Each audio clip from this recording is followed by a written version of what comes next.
But what it's telling us is, who's our God? He's the God of second chances. You ever needed one? I have.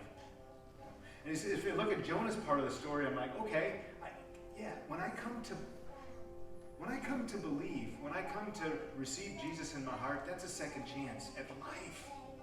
Because the Bible says there really isn't life without knowing Jesus. God's offering that second chance to you today. If you've never said yes to Jesus in your heart, you got a second chance to start living. And when you get a second chance, what do? Take it! Yeah. Like how long do you wait? No. Yeah, you don't wait, do you? Jonah took it immediately? Yeah. When you get a second chance, take it like right away.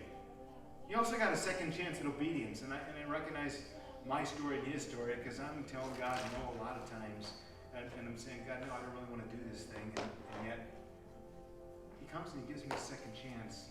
Disobedience, guys, never ends well. Obedience does. So God says, when you get the second chance to say, oh no, this is what God says. Word of the Lord came to Jonah a second time. What did he do the second time? He took it, right? He took that second chance and he immediately did what God said. He obeyed. And then he went on that mission that God put him on. And he said, well, yeah. I'm going to go and I'm going to change that almost right away. And when I see that about myself, then I'm like, okay, that's what I need to do. But what about the Nineveh story? The Nineveh's story is not where we like to put ourselves a lot of the time, because in the Nineveh story, it's people like that are like bad. They're like nasty. They're like, oh, yeah, that's not me.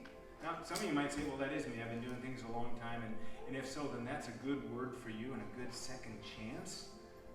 But others might be saying, when the king says, turn from your wicked ways and your acts of violence,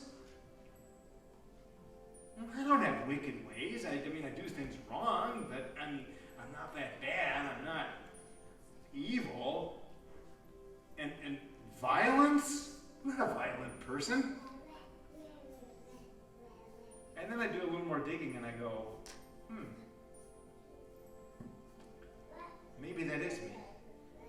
Because that word acts of violence there, it doesn't just mean physical acts of violence. So when I say, well, that's not me, because I'm not like shooting people or knifing them or carjacking or stealing stuff. And that is a part of the word, Hamas. But the biggest part isn't physical acts of violence.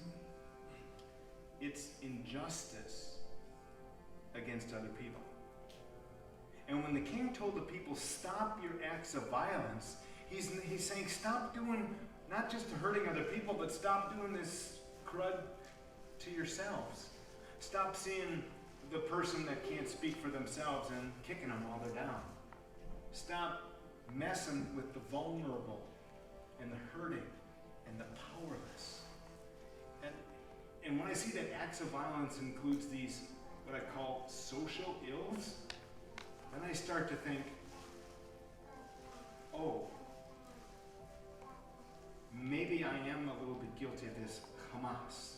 And then I say, no. I'm not stepping on the downtrodden. I'm not like pushing people away that I don't want anything to do with. I'm not hurting the poor. But if I see it or I know about it and I do nothing or say nothing, that's convicting, because that's an act of a sin of omission. That means I'm not doing what I should be doing. And God said that's wrong too. And then I start to think, maybe that Hamas acts of violence applies to me too. And maybe I need a second chance there, even that place that I thought I didn't need it. Now God's the God of the second chances, right? So he's going to give me a second chance even here. And when he gives it to me, what do you do? Take it. Like month from now? Like right now? Right now. Okay? So, I'm thinking of this and I'm going, part of that means that I got to change my attitude about the vulnerable and the oppressed and the poor and the helpless and the lonely. And I can start to do that by repenting, but it's also going to take a little more time to change my attitude. But my actions, I can change something right away. There's something, as this girl in the front says, that I can do right now. And I'm going to encourage you to think about that. What's a small step? Maybe a first step that I can take into a social justice. Maybe it's doing something this week to help someone who's poor, or help someone who's homeless. Maybe it's to do something to help someone who can't speak for themselves. Like, well, there's a whole lot of people there. I'm thinking of like the preborn, still in their mom's womb, and they can't say anything at all. Who's going to speak for them if I don't, or if I don't help there? Maybe it's finding a way to do something for the powerless. You'll find some of those on our August is our #IServe month, and I want to encourage you to look for some ideas there in the program.